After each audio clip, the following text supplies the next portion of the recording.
Hola, como siempre, muy buenas. Un domingo más, lleno de la palabra de Dios, lleno de su sabiduría, por medio del Espíritu Santo. Hoy vamos a tener la quinta serie de las iglesias del Apocalipsis, de las 7 iglesias del Apocalipsis. Hoy vamos a dar la iglesia de Sardi. Y esperemos que hoy este tema sea de un buen mensaje, que llegue dirigido a los corazones de aquellos que lo escuchen y sean benditos cada uno aquellos que escuchen este mensaje, y espero que sirva para edificación personal de cada uno. Benditas sean toda la familia, que la paz de Dios more en sus corazones y que la gracia de Cristo rodee todo su ser como si fuera su escudo. Muchas bendiciones y Dios lo bendiga siempre, mis hermanos. Empezamos con Sardis, un poco de historia de Sardis. Bueno, Sardis, ciudad que pertenece a la antigua Asia Menor, lo que hoy es Turquía. Su nombre significa escapado o sobreviviente. Era la antigua capital del reino de Lidia. Se dice que está a algunos 80 kilómetros del este de la ciudad de Esmirna y está al pie del monte Timolos. En el año 546, el rey Ciro conquista esta ciudad y detrona al rey Creso. Y esta ciudad viene siendo una ciudad de administrativa para los persas. En los años 300, Grecia la toma en sus manos por medio de Alejandro Magno. Pero en el año 17 antes de Cristo, los romanos conquistan esta ciudad. 20 años después, 17 años después, en el año 17 después de Cristo, sufre un tremendo terremoto en la cual la ciudad queda totalmente devastada. El emperador Tiberio lo que hace es que no le cobra impuestos a las personas de esta ciudad para que puedan construirla de nuevo, reconstruirla. Pero ¿qué pasa? No vuelve a tener su esplendor que tenía anteriormente. Era una ciudad que estaba en una parte muy alta del Asia Menor. Estaba rodeada de murallas, menos el sur de la ciudad no estaba amurallada, pero tenía la puerta, una gran puerta que daba confianza, en la cual esa confianza llegó a que esa ciudad fuera muchas veces invadida por sus enemigos, porque ellos pusieron su confianza en la muralla que les rodeaba. Tenía grandes edificios, dice que era una ciudad también adelantada a sus tiempos, tenía grandes edificios dentro de la ciudad. Fue la ciudad que inventó cómo teñir la tela de lana. Esta ciudad inventó cómo teñir la tela de lana porque tenía una grandes fábricas textiles. Fue la primera ciudad, se dice, los libros de historia, que fue la primera ciudad que imprimió una moneda de metal. Esta ciudad de Sardi. En la modernidad se llama la ciudad Sart, S-A-R-T, Sart. Es un pueblo ahora, quedan reliquias de un templo pagano de la diosa Artemisa o Diana. También quedan reliquias de un templo también al dios Zeus, al falso dios Zeus. Y también queda también registro de una iglesia cristiana que proviene del siglo IV después de Cristo. Se dice que esta ciudad, los habitantes de esta ciudad, al vivir en una ciudad amurallada y alta, tenían su confianza en sus murallas y que eran personas muy de ellos, ¿me entiendes? Muy de ellos, no agradaban, no todo el mundo podía entrar a su ciudad, eran muy de ellos, pero fue conquistada varias veces esta ciudad de Sardis. Y lo vamos a ver que son muy de ellos, porque aquí lo vamos a ver ya en el estudio bíblico de esta iglesia. Ellos eran muy de ellos, muy de ellos. Lo vamos a ver ahora. Empezamos el primer versículo del capítulo 3 de la iglesia de Sardis y dice: escribe esta carta al ángel de la iglesia de Sardis. Este es el mensaje de aquel que tiene el Espíritu de Dios de 7 aspectos y las 7 estrellas. Yo sé todo lo que haces y que tiene la fama de estar vivo, pero no estás vivo, estás muerto, dice el mensaje del primer versículo. Bueno, aquí vemos que he mencionado el número 7 2 veces. Y el número 7, sabemos que cuando se menciona, quiere decir que simboliza el 7, simboliza, cuando he mencionado, lo perfecto o lo completado. Es el número que se menciona 737 veces en la Biblia. Y en hebreo se escribe como Shebach. C de casa, H, E, B pequeña, A, H. Y viene de la raíz Sabah. ¿Qué quiere decir? Lleno o satisfecho, algo completo. El número 7 es increíble como en el primer capítulo, bueno, se menciona en el capítulo 2 de Génesis, del 1 al 3, vemos cuando Dios termina su creación, termina toda su obra, dice que en 7 días fue creado, fue completado toda la obra de Dios. En el capítulo 2, del 1 al 3 de Génesis lo podemos ver. Pero en Apocalipsis, capítulo 22, versículo 18, nos dice que todo aquel que quite y ponga de este libro, de esta profecía, le van a caer las plagas que están escritas en este libro y en este libro del Apocalipsis. Y sabemos que las plagas eran 7 también, mis hermanos. Las 7 copas son las 7 plagas de Dios para aquellos malvados que le dieron honra a la bestia. Como se menciona en el segundo capítulo, podemos decir que ese versículo 1, 2 y 3 del capítulo 2 es la continuación del capítulo 1. Y como se menciona en el último capítulo de la Biblia, el número 7. Y se menciona bastantes veces también en todo el libro del Apocalipsis. Cuando dice el que tiene los 7 espíritus, vemos como aquí ya Juan representa a Cristo totalmente espiritual. Aunque es un solo espíritu, pero se manifiesta en 7, llega a su, ¿cómo se dice? A lo máximo en sus 7, ¿cómo le digo? En sus 7, mis hermanos, manifestaciones. En Apocalipsis capítulo 4, versículo 5, dice: del trono salían relámpagos y estruendo de truenos. Delante del trono habían 7 antorchas con llamas encendidas. Esto es el Espíritu de Dios de los 7 aspectos. Vemos que frente al gran trono habían 7 llamas encendidas. Pero cuando vamos a Isaías capítulo 11, versículo del 1, lo podemos ver del 1 al 3, vemos una gran enseñanza, un pasaje muy hermoso que nos da, mis hermanos, nos da cuáles son los espíritus que le dan la manifestación perfecta al Espíritu Santo. Dice: un retoño brotará del tronco de Isaí. Isaí era el padre de David. Y un vástago de sus raíces dará fruto. Sobre él reposará el Espíritu del Señor. El Espíritu del Señor, que es el primero. Después viene el Espíritu de sabiduría, el Espíritu de inteligencia, el Espíritu de consejo, el Espíritu de fortaleza, Espíritu de conocimiento y Espíritu de temor del Señor. Ahí vemos cómo Isaías nos da una tremenda enseñanza de esta parte de los 7 espíritus de aspectos distintos.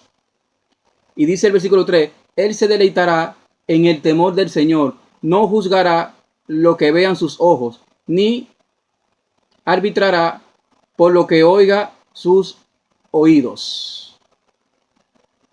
Ya vemos, mis hermanos, cómo se manifiesta el Espíritu Santo en Jesucristo. También nos habla de las 7 estrellas. Sabemos que las 7 estrellas, mis hermanos, sabemos que las 7 estrellas son los 7 ángeles, porque él lo especifica en el capítulo 1 de Apocalipsis, versículo 20, como él lo especifica. Y los 7 ángeles sabemos que lo que se enseña y lo que a mí me da a entender el Espíritu Santo, que son los líderes que llevan la iglesia, cada iglesia del Apocalipsis. Significa al pastor, al maestro o al obispo. Ahora vamos donde dice: yo sé todo lo que haces y que tiene la fama de estar vivo, pero estás muerto. Esto es una iglesia, mis hermanos, que estaba muerta espiritualmente. Y ellos creían que estaban bien lo que hacían, porque todas las obras que hacían, las hacían para su propia gloria y no para Dios. Entonces, cuando uno muerto en espíritu, uno se vuelve muy carnal y orgulloso, y se vuelve muy orgulloso. Y lamentablemente echamos a Cristo, al Evangelio y al Espíritu a un lado. Por eso dice, tiene fama de estar vivo. Esa fama viene de cómo se vanagloriaban. Todo lo que hacían eran para ellos, mas nada hacían ellos para Dios. Esta iglesia tenía una parte como, tenían ese espíritu de los que tenían los mismos fariseos en los tiempos de Cristo, que ellos mismos se vanagloriaban. Vamos a ver en Juan capítulo, cuando vamos a Juan,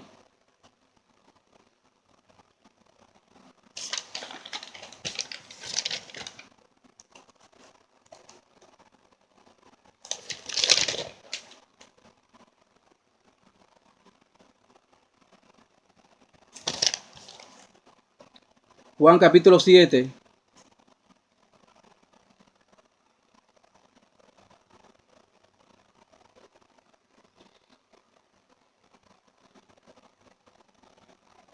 Dice Juan capítulo 7, versículo 16 al 18, nos dice: por tanto Jesús le respondió y dijo: mi doctrina no es mía, sino de aquel que me envió.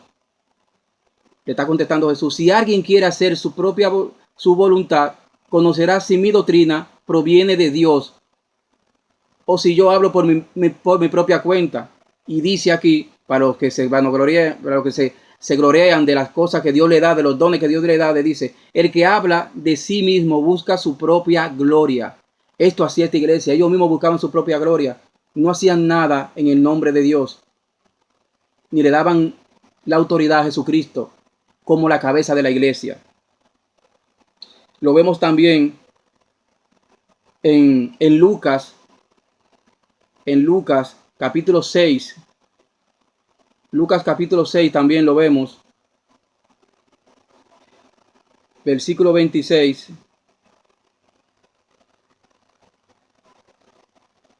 Dice: ay de ustedes cuando todos los hombres hablen bien de ustedes, porque así hacían sus padres con los falsos profetas. Así hacían también aquellos hombres cuando alababan en la antigüedad a los falsos profetas y le daban gloria. Sin embargo, a Dios lo echaban a un lado, mis hermanos. Y esta es muy buena, la de Mateo, capítulo 23.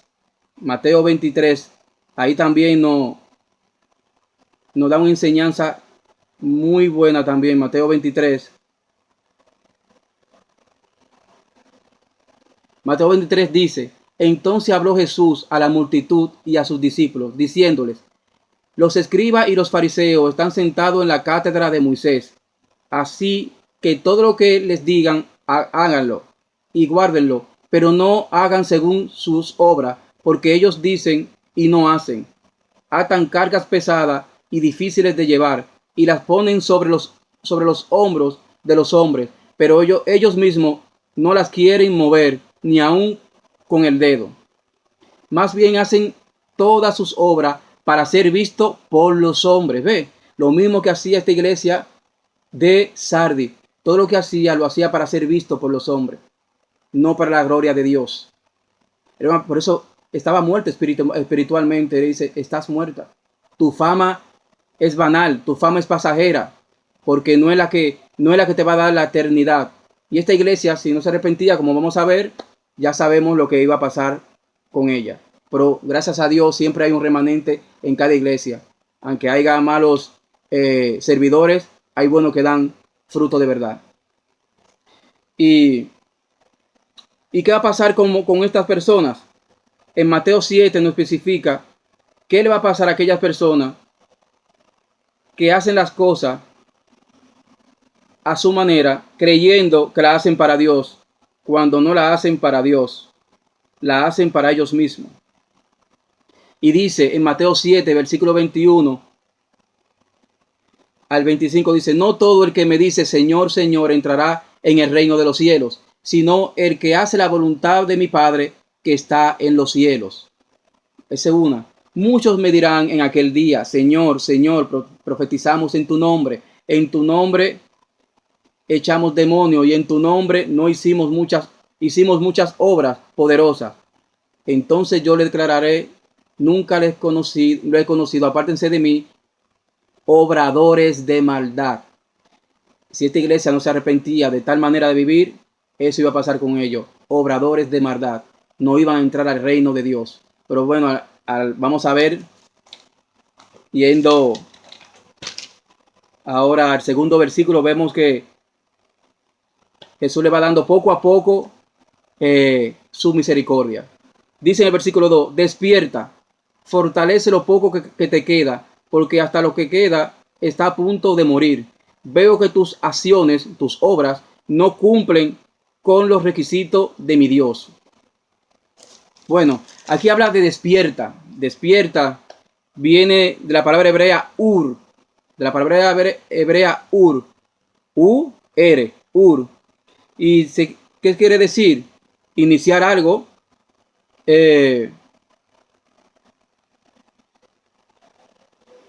Iniciar algo.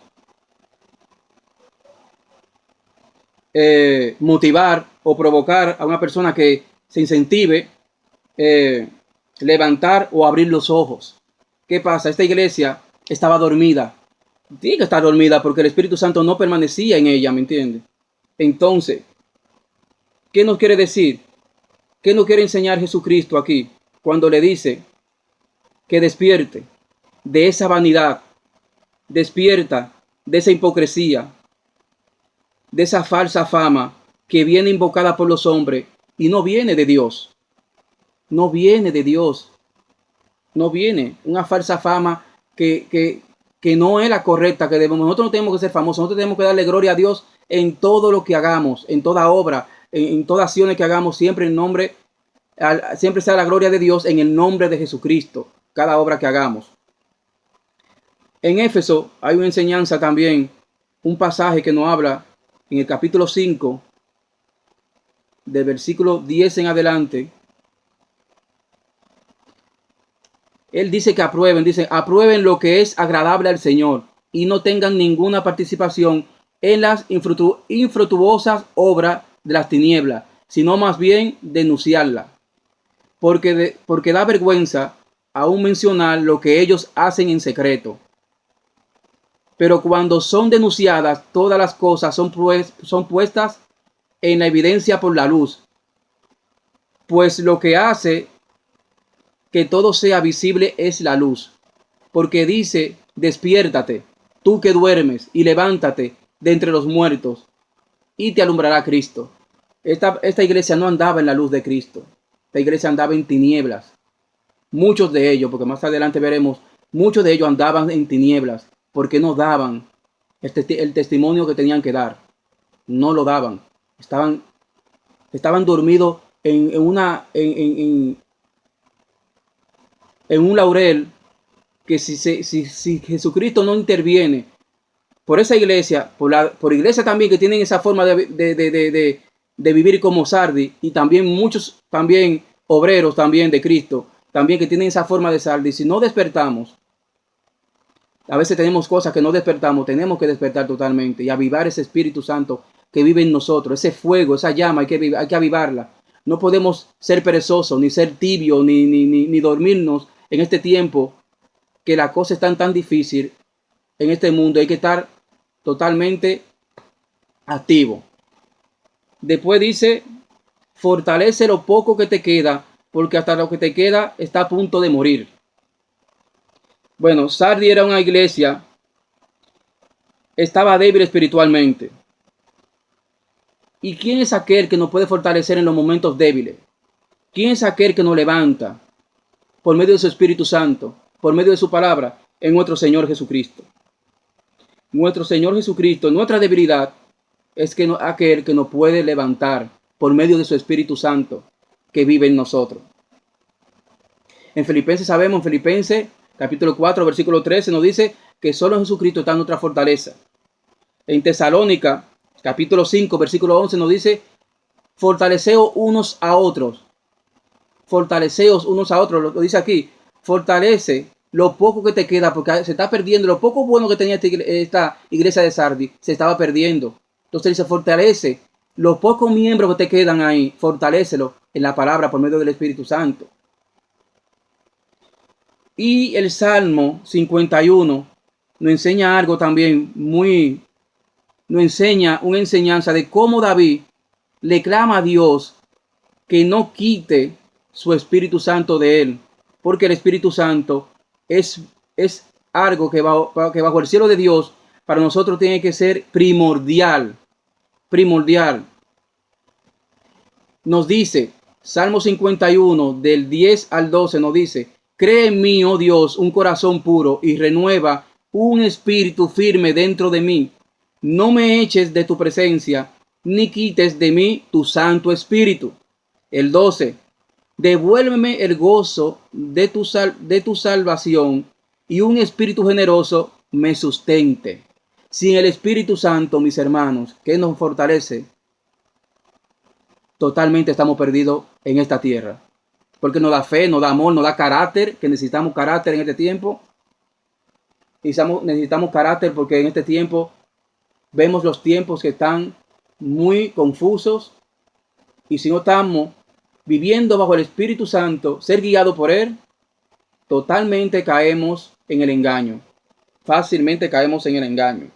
Y nos dice, la tercera parte de este versículo, veo que tus acciones no cumplen con los requisitos de mi Dios.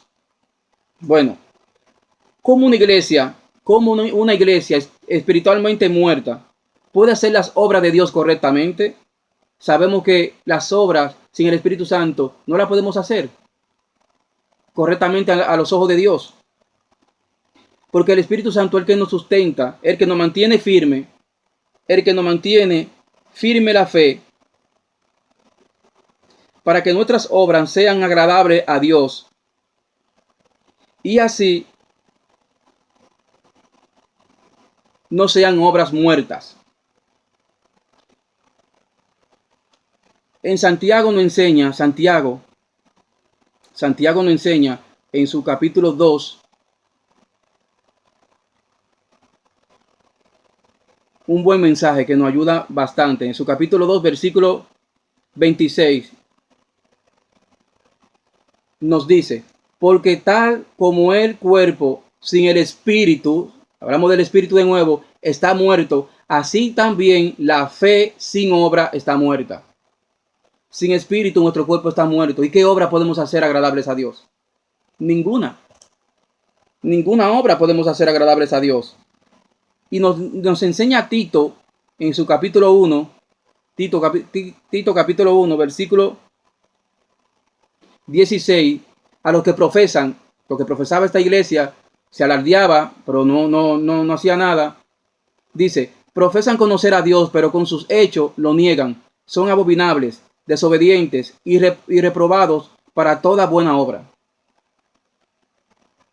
Mis hermanos, Espíritu Santo, hay que despertar, fortalecerse en Cristo por medio del Espíritu Santo, la palabra, cada día comunicación con Dios cada día, para ser bien visto nuestras obras ante los ojos de Dios.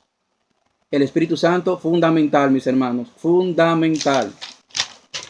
Vamos al versículo 3. Este versículo 3, aquí vemos una exhortación de Cristo. Dice, vuelve a lo que escuchaste y creíste al principio y reténlo con firmeza. Arrepiéntete y regresa a mí. Si no despierta, de nuevo la palabra despertar, pues estaba totalmente muerta espiritualmente esta iglesia. Si no despierta, vendré a ti de repente cuando menos lo esperes, como lo hace un ladrón. Como lo hace un ladrón. Vamos a empezar por la primera. Nos dice, vuelve a escuchar lo que te enseñé al principio. ¿Y qué nos enseñaron al principio? Bueno, ¿qué enseñó la iglesia en el primer siglo de la iglesia primitiva? Cuando se hizo el concilio en el año 50 después de Cristo en Jerusalén, se hizo un concilio porque había una pequeña discusión de que querían muchos judíos circuncidar a los gentiles. Mas Pablo y Bernabé hablaron en el concilio y llegaron a un acuerdo a que no. Y lo que le enseñaron, bueno, y lo que le enseñaron, lo vemos en Hechos, capítulo 15. Hechos, capítulo 15. Vemos lo que le enseñaron.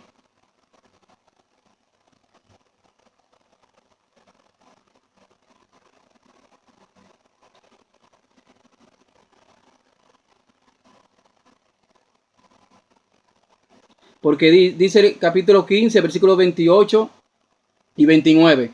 Porque ha parecido bien al Espíritu Santo, pues fue guiado ese concilio fue guiado totalmente por el Espíritu Santo. No fue cosa que le salió a ellos de la nada, por el Espíritu Santo. Y a nosotros no imponerle ninguna carga más que estas cosas necesarias. Eso fue lo que se le enseñó a la iglesia a los gentiles. Que se atengan de cosas sacrificadas a los ídolos, de sangre de los estrangulados y de inmoralidad sexual. Si se guardan de tales cosas, harán bien.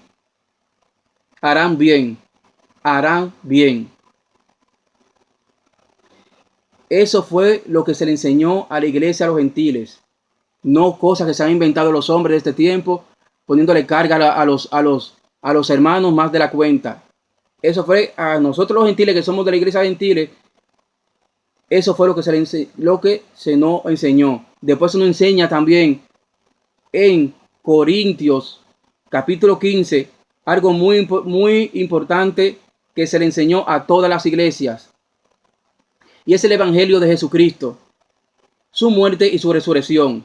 Dice Pablo, del 1 al 8. Además, hermanos, les declaro el evangelio que les prediqué, y que recibieron, en el cual también están firmes. Aquí hay gente que todavía estaba firme en esta iglesia, aunque no todos. Lo veremos en el siguiente versículo. Por el cual también son salvos si lo retienen. Si lo retienen. Como yo se lo he predicado, de otro modo creyeron en vano. De otro modo creyeron en vano. Si ellos entendieron otra cosa que Pablo le explicó, en vano lo creyeron. Siempre hay que dejarse guiar por las enseñanzas de la palabra. Siempre por medio del Espíritu Santo, que es el que nos da la sabiduría. Porque en primer lugar les he enseñado lo que también recibí, que Cristo murió por nuestros pecados conforme a la Escritura, que fue sepultado y que resucitó al tercer día conforme a las Escrituras. Que apareció a Pedro, después a los 12, luego apareció a más de 500 hermanos a la vez, de los cuales muchos viven todavía y otros ya duermen. Eso se le enseñó a la iglesia también, cosa que esta iglesia no estaba reteniendo. Hermano mío.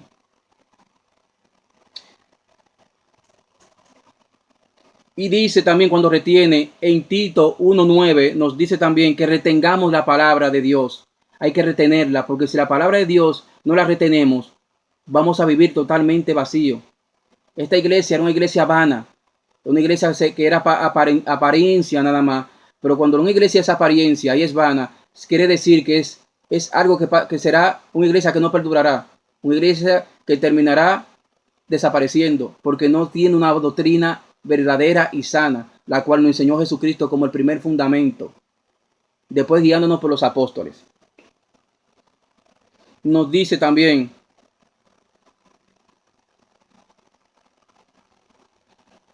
despierta, vendré a ti de repente cuando menos lo esperes, como lo hace un ladrón.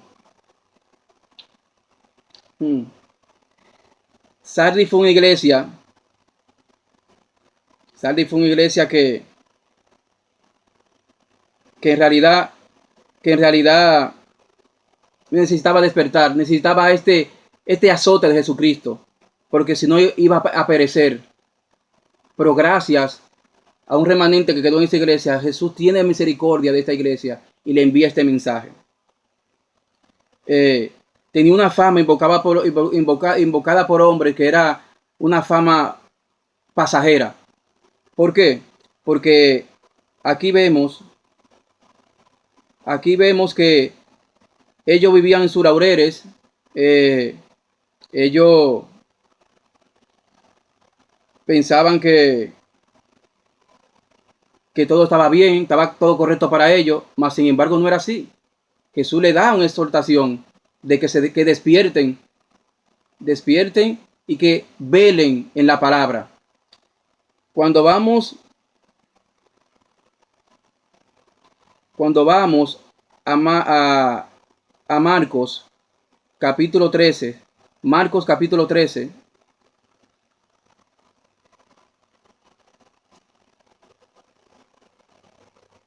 cuando vamos a Marcos capítulo 13,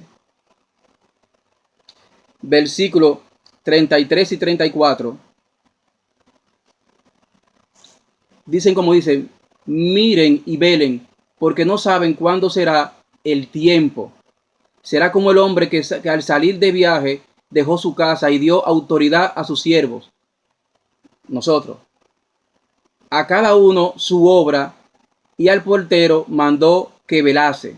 Velen pues, porque no saben cuándo vendrá el Señor de la casa, sea a la tarde o a la medianoche, al canto del gallo o a la mañana. Velemos, es igual que despertar, velemos. Primera de Tesalónica, nos dice, Primera de Tesalonicense, capítulo 5, nos dice, versículos 2 y 4, nos dice,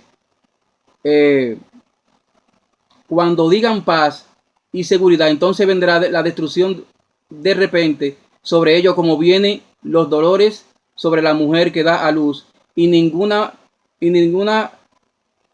ninguna manera escaparán. Porque ustedes mismos saben perfectamente bien que el día del Señor vendrá como ladrón en la noche. Perdón, ese es el 2. Ahora voy al 4.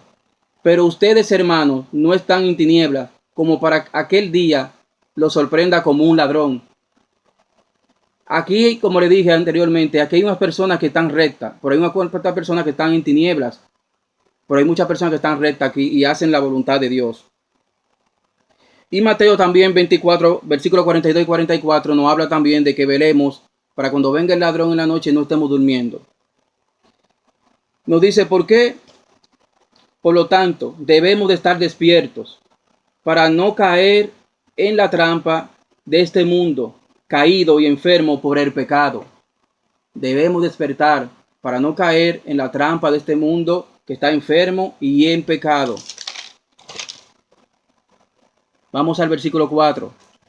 Nos dice, sin embargo, hay algunos en la iglesia de Sardis que no se han manchado la ropa con maldad. Ellos caminarán conmigo vestidos de blanco porque son dignos. Aquí vemos, ¿qué vemos aquí que Jesús nos está enseñando? ¿Qué nos está enseñando Jesús en este versículo? Nos da una enseñanza que solo por medio del Espíritu Santo podemos entender. Que solo por medio del Espíritu Santo podemos entender lo que Él nos quiere decir. ¿Y qué nos quiere enseñar aquí Jesús? De que aquí hay cizaña y hay siervo de fruto bueno. Estas dos enseñanzas las podemos, aquí hay dos enseñanzas, cizaña y fruto bueno. Y podemos ver esta primera enseñanza cuando nos dice, hay dos clases de semilla. Una que no da fruto y otra que da fruto y que se mantiene firme.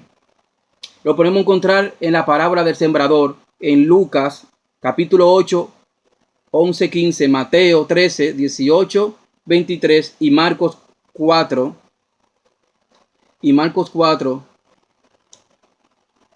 y Marcos 4, mis hermanos, podemos ver las enseñanzas de quién da fruto, quién cae en el camino correcto y sigue en ese camino. También hay otra enseñanza donde nos dice que Satanás y su obrero quieren detener la obra de Jesucristo y ha sellado los ojos de muchos. Y ha sellado los ojos de muchos. Y esto lo veremos en segunda de Corintios 4. Segunda de Corintios 4 lo podemos ver, mis hermanos. Segunda de Corintios 4 vemos. Segunda de Corintios 4:4 vemos, dice, pues el Dios de esta edad, pues el Dios de esta edad presente ha cegado el entendimiento de los incrédulos para que no los ilumine el resplandor del evangelio de la gloria de Cristo, quien es la imagen de Dios. Satanás a muchos le ha cegado los ojos, a muchos, para que no entiendan ni vean la obra que hace el evangelio de salvación de nuestro Señor Jesucristo. En Primera de Reyes, capítulo 19, 14 y 18. En Isaías 1, 9.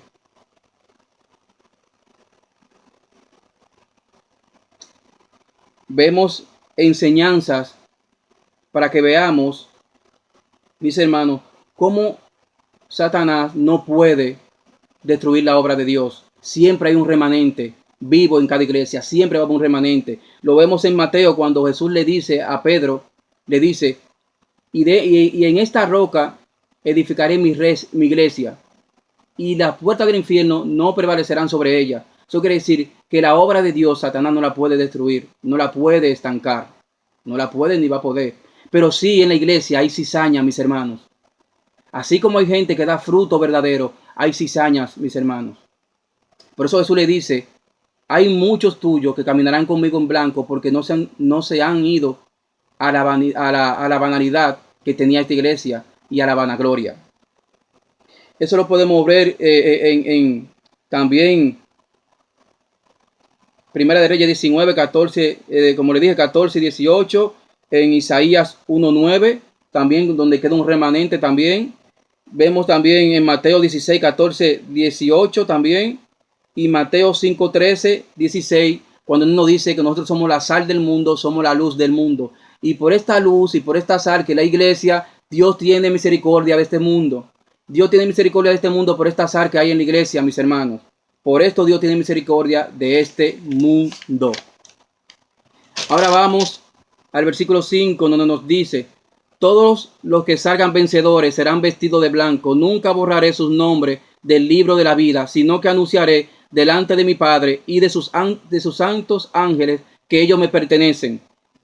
Juan 10:28 dice, yo le doy vida eterna y nadie la podrá arrebatar de mis manos. Le pertenecemos a Cristo.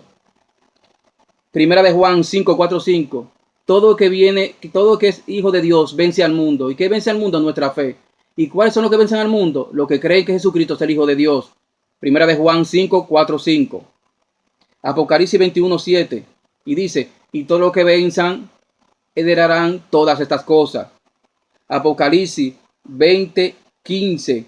Apocalipsis 20:15 nos dice, Apocalipsis 20:15, dice, y todo el que no tenía su nombre registrado en el libro de la vida fue lanzado al fuego, al lago de fuego. ¿Cuáles son los que van a ser lanzados al lago de fuego? Los que no vencieron. Los que no vencieron irán al lago de fuego. Total y sencillo, mis hermanos. El que no vence va al lago de fuego. Pero el que vence vivirá en Cristo, en su gloria y en los lugares celestiales prometidos en Efesios capítulo 1, versículo 3. Estaremos con él en los lugares celestiales y glorificado en él. Ahora nos dice, el último, para terminar, mis hermanos, nos nos dice, todo aquel que tenga oídos para oír debe escuchar al Espíritu y entender lo que Él dice a la iglesia. El Espíritu Santo es nuestro guía, es nuestro maestro, como siempre le diré. Y el que no tiene el Espíritu Santo nunca puede entender la palabra de Dios, ni el mensaje. Por eso, para tener el Espíritu Santo vivo, porque lo tenemos, pero está muerto, hay que tener a Cristo, entregarse a Cristo, aceptarlo como el dueño de tu vida, como el salvador de tu vida, para que ese Espíritu viva, para que ese Espíritu crezca dentro de ti y tú poder entender el mensaje. Mucha gente no entiende la Biblia porque no tiene a Cristo, no puede entender la palabra de Dios si no tiene a Cristo. Y si la entiende carnalmente. Carnalmente, no espiritualmente. Bueno, mis hermanos, espero que este mensaje, que sea largo, sea de mucha edificación. Dios lo bendiga a todos y que tengan un próspero domingo. En el nombre de Jesucristo.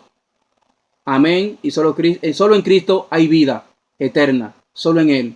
Amén. Dios los bendiga, mis hermanos. Dios los bendiga.